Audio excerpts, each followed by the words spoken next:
Hello, and welcome to the Reversing Diabetes with Delane MD podcast.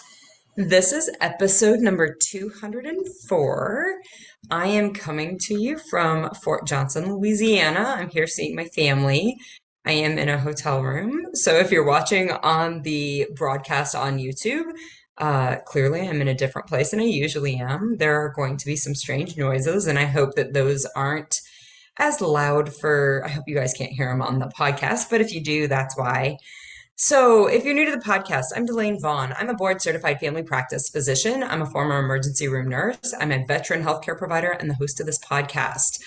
My podcast is for women who are not ready to let go of the longevity, vitality, and vigor of life. This is for women who know that life is a gift and we're not ready to let it go. We understand that maybe with age, there's a loss of crispness and a loss of the maybe stamina. We're not ready to dull it out all entirely. We're not ready to let it go altogether. When we get a diagnosis like diabetes or prediabetes, we realize that this is a warning shot and it threatens that gift of life, and we're not ready for that. We want to stop it. When we learn about diabetes and prediabetes, we realize it's a process that really must be stopped and it has to be reversed in order for us to maintain the spirit that's always been us. If you know that the food that you're eating is definitely negatively impacting your health, and you believe that your health would be vastly improved if you could just stop eating that certain food, this is what I help people with. This is what I help women with. This is what this podcast is for. Definitely, there is more help in my group. If you're interested in that, let me know. Set up a consult. You can send me an email, Delane@DelaneMD. We'll set you up for a consult. You'll see how the group works. We can get you set up for that and get you on your way for that, leaving diabetes behind you. But this podcast specifically is dedicated for strategies to help women live naturally healthy lives. So let's get started. Today, we're going to talk about a strategy for the excuse or the reason or the story in our brain that I don't have enough time. Before we jump into that, I do have a couple things. One, if you're on meds and you're starting to implement the changes that I recommend during this podcast, if that's what you're starting to do, you need to get a clear line of communication with your healthcare provider so that you can start to have a way to share your blood sugars as they trend downward with your healthcare provider, and they can give you some feedback on how to adjust your medications. If you're on medications, you've been medicated for the way you used to eat. If you change that way and start eating differently, you're going to need to change those medications. If not, you can get very, very sick in a way that would involve hospitalization or even death. So it's imperative that you make sure that you have a clear line of communication with your healthcare provider so they can give you guidance on how to change those medications as you're changing the way you're eating. Also, if you're finding this podcast helpful, if you're using this podcast and making changes and watching your blood sugar drop, starting to live a naturally healthy life, if you're doing those things, please rate the podcast.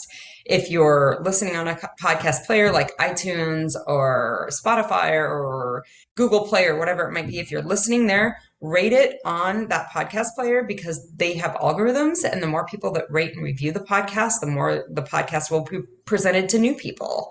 If you're listening on my website, please share the podcast on your social media for people who might get the same benefit. Share on Instagram, share on Facebook.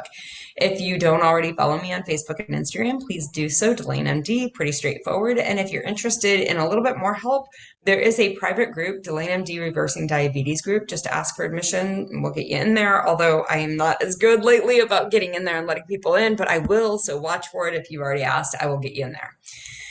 So today we're going to talk about the story that I just don't have enough time. I love this reason when women present it to me, like, this is the reason I can't do the damn thing, whatever the damn thing is, right? Like, I don't have enough time. This is what I can't do. And this is why I'm struggling. I call these obstacles, and this particular obstacle is one of my favorite to hear from women when they use this as the reason that they cannot get healthy. It's not because I want to dispute their schedule or like change their schedule or argue about whether they're busy or not. It's not because I get to show them where they could have more time even. It's not because I get to help them understand that they are expecting to fix their diabetes or fix their health without making it a priority and that there is some thought about it should be easy. It's not any of those reasons. Most of those things definitely get addressed when we like coach through this, right? But that's not why I love it. I love this because the story, I don't have enough time, blocks so many women from living the naturally healthy life that they want to live. It literally robs us from everything that's important to us. And that is why I love helping coach women through this. Time that we would have with those people who are most important to us. We allow this story, I don't have enough of it, to rob us from that. We allow the story of I don't have enough time to rob us from the experience of travel or some activity, the things that are most important to us. We allow the story to rob us from the time that it takes or the time that we invest in changing these things in our life that we want to change most, i.e., our health. Okay. I hear this from women all the time, even in my group, like the women in my group that work with me. This is not a good time for me to do this work, or even women who are considering, right? This is not a good time for me to spend this money. They report that all these other things are more important, right? Like remodeling my home, going on vacation, buying a new car, moving my home, whatever it is. And we let this scarcity of time make us choose between those things. So I have a thought about time that I love, and I'm going to share it with you, and you get to take it or leave it.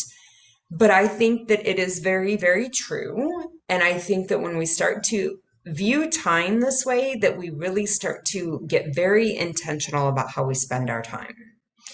Time, this thought that I'm going to share right now, here it comes. Time is the most valuable commodity that we have. We exchange time for things. Many of us exchange X number of hours each week for work or for developing relationships or for parenting, to develop the relationships with our kids, to do all these things, right? We exchange X number of hours each week for a paycheck at work, right? Like I exchange 40 hours a week for this much pay from work. Many humans out there do this.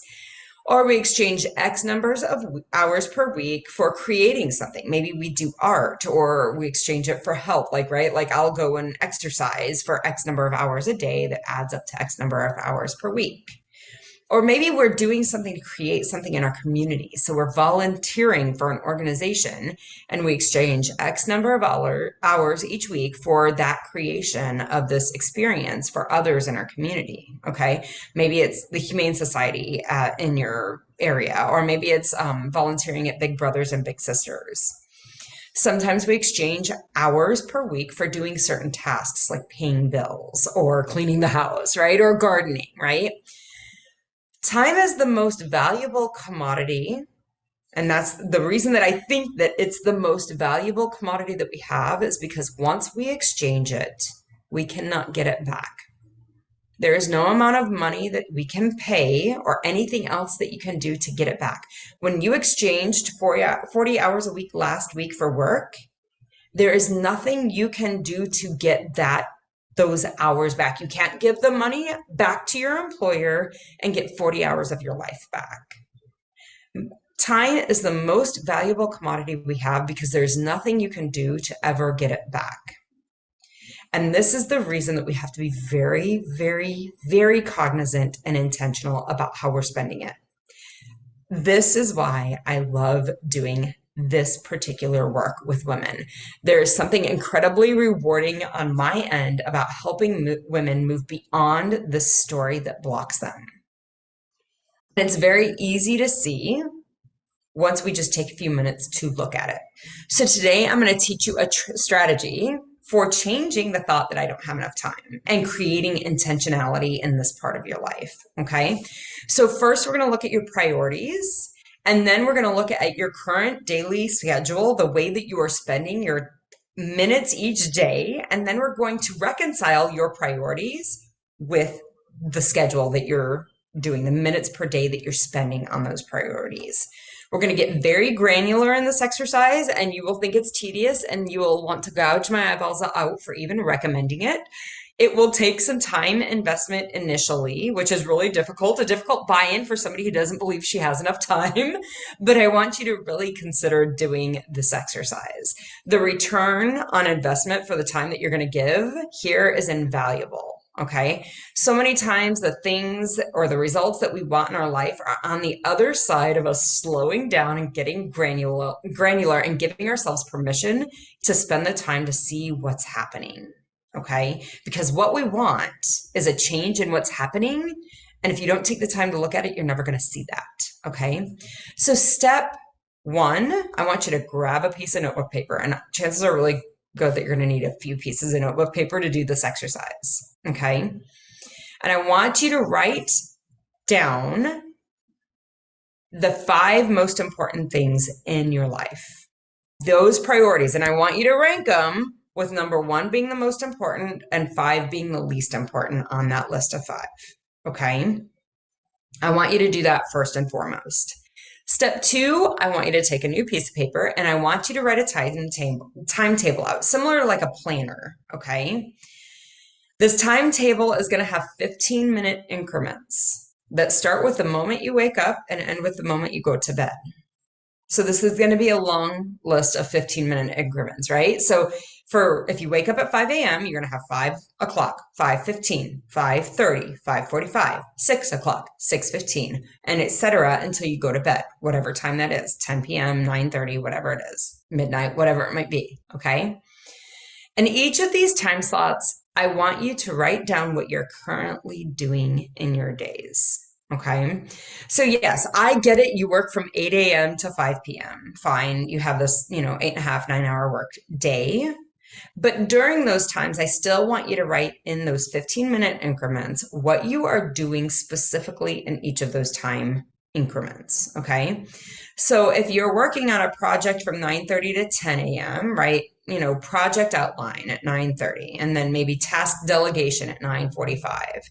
If you have a meeting with your boss from 10 to 11, I want you to write in the 10 a.m., the 10:15, and the 10:45 slots, meeting with my boss. And then whatever you start doing at 11 starts at 11 a.m., and you put that in the 11 a.m. time slot. And if it takes a half an hour, you write them in the 11 a.m. and the 11:15 time slot. And then at 11:30, whatever you're starting, you're going to do there. This is going to be a tedious exercise to compile this information, but give yourself permission to collect this data. And I encourage you to collect it for 4 days. Okay. So I encourage you to do it at least one of the days before you start. So think back to yesterday. If you're going to start this tomorrow or today, I want you to think back to yesterday. Before you had the awareness that this was an option to do this exercise and that, how we're going to reconcile the information that you collect in this timetable with the priorities that you wrote in step 1. Okay. So I want you to give yourself permission to do it beforehand, before you kind of had this like awareness that this was a way to look at this. Okay. So I want you to do one of those 4 days that you're going to collect information for. I want you to do before you heard this podcast or this strategy. And then I also want you to do one of the days where you're not working. So on a Saturday or a Sunday or whatever your day off is, I want one of those 4 days to be a day off. Okay. And then the other 2 days probably should be work days because that's where you spend most of your time. Okay. This can be a very powerful exercise of awareness. So again, that's why I want you to do one day before you are aware of this. So after you complete this day 4 collection of data, we're going to move on. We're going to go to step 3, where you will go back and look at the timetable and your schedule that you've compiled for those 4 days. And each of those 15-minute slots next to them, I want you to write which one of the 5 priorities that time represents or that time supports. Okay. So when you're at work, say your 5 priorities are your family and your career, and maybe health is a priority, and maybe, happiness, or I don't know, a vacation or whatever it might be. Maybe you have a hobby that's priority. Write all of those in. And then for work, right? Like, so if you're working from 8 to 5, that in my brain, my work supports the priority of family for me. Okay. So it supports family in that it supports my family, the home we live in, the things we do, the vacations we get to go on, all of the things that we want to have in our life. My career supports that. So I want to I want to put next to all of those time slots where I am working, I want to put number one, family. That supports my family. Now, what we end up finding out when we're doing this is like, oh, from 9 to 9:30, 9 to 9:15, I did a project outline, 9:15 and 9:30, I did project, outline task delegation, right? Like I delegated tasks out. And then from 9:30 to 9:45, I got on Facebook and I took a little break. And then at 9:45, I prepped for the meeting that I had with my boss at 10. And then from 10 to 11, 10:30, 10, 10:15, 10:30, 10:45, I had a meeting with my boss, right? So the prep for the meeting is the number one, right? That supports my family. That supports my priority of my family. So I'd put a number one next to that. I would not put a number one next to the 15 minutes I spent Facebooking. Okay. I would not put that there because that's not really working. That's doing something different. And that's why it's really important to get very granular on that timetable and put what you're truly doing in each of those time frames. Okay. So if if you're, noon to 1, you had lunch. From noon to, 12:15, you prepped your lunch. From 12:15 to 12:45, you ate your lunch. And from 12:45, maybe to 1 o'clock, you cleaned up after your lunch, whatever that might be. Maybe that would be supporting a priority of health, right? In the morning, when I get up in the morning from 6 to 6:15, I typically, start coffee, go to the bathroom, get clothes changed. From 6:15 to 6:30, I would do meditation. From 6:30 to 7:30, I would do exercise, right? And that, I would delegate those out again in 15-minute increments. But the priority would be my health. That would be the number that went to that, okay? So what you end up doing is you add up, how much time during your day. And I think doing this in a percentage is probably most helpful. But how many minutes in a day are you spending on priority number one, on priority number two, on priority number three, on priority number four, and priority number five? If you only have three priorities, that's fine too. I actually think it's better because then you're actually giving yourself a clear understanding about the things that are most important to you versus like we could make a list of 10 priorities, right? But like only the top 3 to 5 are really things that are like, I'm not willing to let go of these priorities in my life. Okay. So add up how many minutes each day you're spending in those priorities. And then in the time frame where you are not, or the time, you're going to have a number of minutes that do not support any of those priorities. Priority 1 through 5 are not going to be supported with Facebooking, with bathroom breaks, with, I don't know, checking the mail, with whatever it is, although checking the mail usually has to do with looking for bills. You are going to have watching TV is a great example, right? Like watching TV doesn't necessarily support my family. It doesn't support my health. It doesn't support all of these priorities that I have. It doesn't build my professional, prowess so that I'm like a better coach or a better doctor. Watching TV doesn't do that. How many minutes a day are you spending doing things that don't support those things that are truly a priority for you? This is the money number.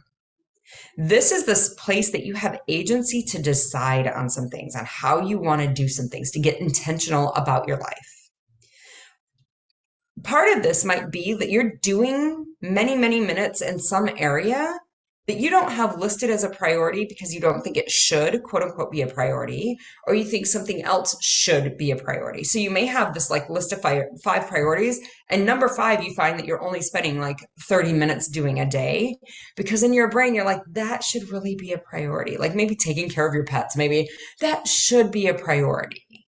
But when you actually look at the number of minutes you're spending in a day, you don't support, like the number of minutes you're spending in a day don't really support that this is really an important priority to you.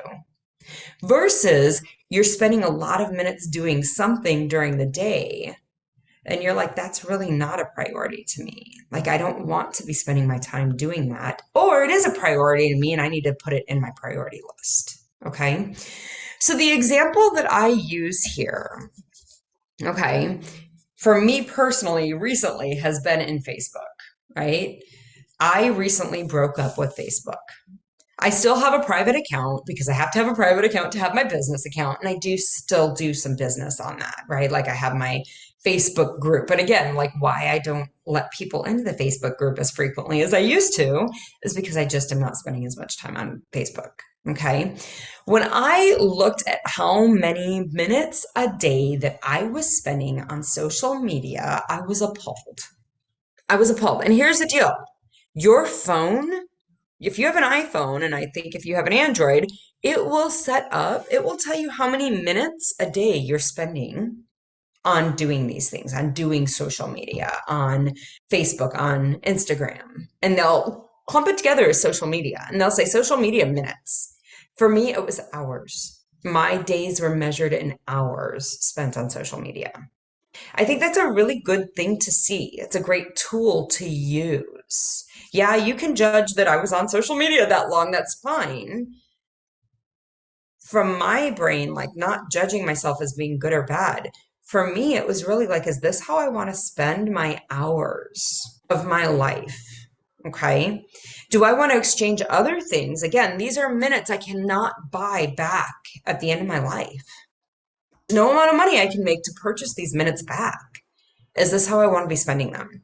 When I saw that number, thanks to my iPhone, and also doing these exercises where you break down your day into how many minutes each day that you're doing things, when I see the number of minutes that I've spent in my life on Facebook and the realization that I can't buy those minutes back, I had a very clear epiphany. Like, I don't want to be spending those minutes there. At the end of my life, when I think at the end of my life, on my deathbed, I'm going to wish I had every single one of those minutes back to be with my kids and the people I love in my life. Not to be like liking somebody's funny, witty meme. Although they're funny and witty and entertaining, that's fine, but that is not where I'm going to want to spend. I will not have wished that I spent one more minute doing that. That's not where I want to spend my hours. When we think about not having the time to take care of our health, but then we look at the things that we are spending our time on, is this the exchange we want to be making? Do I want to be exchanging time on Instagram or Facebook for time that I could be making healthy meals for myself to make myself set up for the next day to be healthy? Do I want to be exchanging time eating junk food while I'm watching TV versus doing something that might be creating health in my life? You always get to decide what your priority is, but when we're telling ourselves we don't have the time to be healthy because we're doing these other things, it's not true. We do have the time, it's just maybe not a priority, and that's okay too. But call it what it is versus the cruddy feeling that comes from, I can't do it because I don't have the time. That feels horrible. Okay. The other thing that, I always say, like, we can't buy our time back. But when we actually do invest the time, make the exchange of time to learn how to get healthy, we are actually getting time back, which is interesting, right? Like we create more time by investing the time and figuring out how to get healthy versus telling ourselves we're too busy and we can't do it and not investing that time. One, you actually get healthy. Two, you actually live your life more robustly.